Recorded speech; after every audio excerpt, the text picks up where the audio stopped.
तो hello guys, welcome to our YouTube channel. और आज मैं बात करने जा रहा हूँ इंडिया में चल रहे या चल चुके टैलेंट से भरे रियलिटी शोज के बारे में और इन शोज को देखने के बाद हमारे घर वालों के रिएक्शंस के बारे में। तो चलिए शुरू करते हैं बिना किसी देरी के। तो हमारे इंडिया के कुछ यूट्यूबर्स पहले ही इस बात को बता चुके हैं कि रियलिटी शोज में कुछ रियल नहीं होता। बिग बॉस में फाइट रियल नहीं होती, जजेस के मुंह पे एक्सप्रेशन रियल नहीं होते और कभी कभी तो कंटेस्टेंट भी रियल नहीं होते। इन प्लेटफॉर्म पे आने से पहले दुनिया भर के ऑडिशंस होते हैं, तो फिर ऐसे ऐसे नमूने यहाँ तक आते कैसे हैं और ये नमूने आते क्यों हैं? क्योंकि इन्हें देखने के बाद तो हंसी भी नहीं आती। रियलिटी शोज एंटरटेन करे या ना करे, लेकिन ये शोज एक काम बहुत अच्छे से करते हैं। ये शोज हमें हमारे घर वालों से दुनिया भर की बातें सुनवा देते हैं। अब घर वालों को इस बात का पता होता है कि वहां जाने के लिए टैलेंट जरूरी है, फिर भी उन्हें ये बातें करनी है। और अगर आप अपने घर वालों से ये कह देना कि पापा मुझे डांस सीखना है, तो उनका सीधा जवाब यही होगा, 10वीं क्लास पास कर ले पहले, डांस सीखेगा बेडी चोत।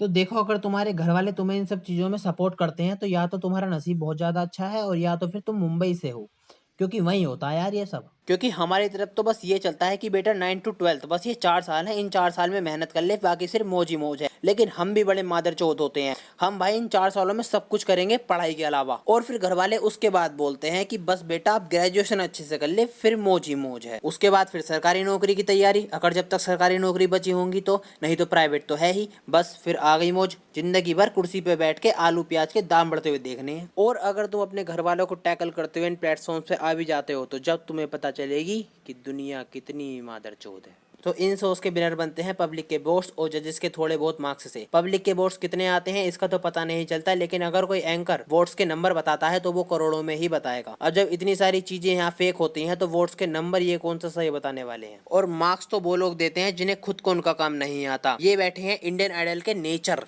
नटूरे, प्रकृति, क्योंकि ये साले बात बात पे मौसम बदल देते हैं। तो ये बैठे हैं इंडियन आइडल के जजेस। एक छलावा है जो कि नाक से गाता है, एक ऑटो ट्यून की दुकान है और तीसरा आदमी तो सिर्फ यहाँ बत्तीसी दिखाने को बैठा है। फिर भी यार ये इंसान इन दोनों से तो सही लगे गाने में। अब हम करेंगे comparison Indian Idol versus American Idol. American Idol में जजेस टीआरपी पाने के लिए किसी भी कंटेस्टेंट की परफॉर्मेंस के बाद पागल नहीं होते। वो ना ही अपनी चेयर्स पे कूदते हैं और ना ही स्टेज पे जाके पागलपंती करते हैं। इंडियन आइडल में कंटेस्टेंट की परफॉर्मेंस के बाद चेयर पे भी कूदना होता है और टेबल पे भी खड़ा होना होता है और कंटेस्टेंट को गोदी में भी उठाना होता है। अमेरिकन आइडल में चाहे कितनी भी अच्छी परफॉर्मेंस क्यों ना हो, लेकिन फिर भी जजेस फालतू की बातें ना करते हुए सिर्फ वैलिड पॉइंट के साथ ही बात करते हैं। इंडियन आइडल में कंटेस्टेंट की अच्छी परफॉर्मेंस के बाद जजेस के दिमाग में गर्मी चढ़ जाती है और वो पागल हो जाते हैं और वो प्रकृति के साथ खिलवाड़ करते हुए भी मौसम बदल देते हैं।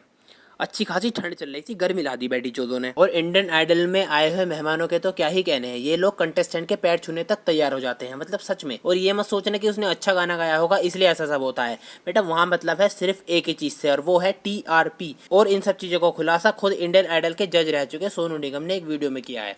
वो वीडियो यूट्यूब पर है, आप जाके देख सकते हो। और जहाँ तक कि कंटेस्टेंट की परफॉर्मेंस को भी एडिट करके तुम्हें दिखाया जाता है, जैसे कि ब्रीथलेस गाना जो कि विभोर ने गाया था, ये परफॉर्मेंस पूरी एडिट की गई थी, फ्री टीवी पे आई थी। इसकी भी यूट्यूब पे एक वीडियो पड़ी है, आप जाके देख सकते हैं। तो अब ये मत बोलना कि यार इन शोज से हमें बहुत अच्छे सिंगर्स और डांसर दिए हैं, तो इन सब चीजों को क्रेडिट इन लोगों को बिल्कुल मत देना, क्योंकि भाई टैलेंट कभी किसी का नहीं छुपता। क्योंकि असली स्ट्रगल रियलिटी शोज के बाद शुरू होता है, जैसे कि जुबिन नौटियाल, अरिजीत सिंह, धर्मेश, राघव, शक्ति, पुनीत, ये लोग अपने टैलेंट पे उठे हैं, ना कि रियलिटी शोज की वजह से। क्योंकि बहुत से ऐसे लोग थे जो कि रियलिटी शोज में बहुत ज्यादा अच्छा कर रहे थे और अभी तक उनका कोई नामो निशान नहीं है। और इन रियलिटी शोज में बहुत से कंटेस्टेंट तो ऐसे होते हैं जो कि पहले किसी न किसी रियलिटी शोज में आ चुके होते हैं। तो यार बस आज के लिए इतना ज्ञान काफी। अगर वीडियो पसंद है तो वीडियो को लाइक करना, शेयर करना, चैनल को सब्सक्राइब करना। मिलता है अगली वीडियो में, तब तक के लिए बाय बाय।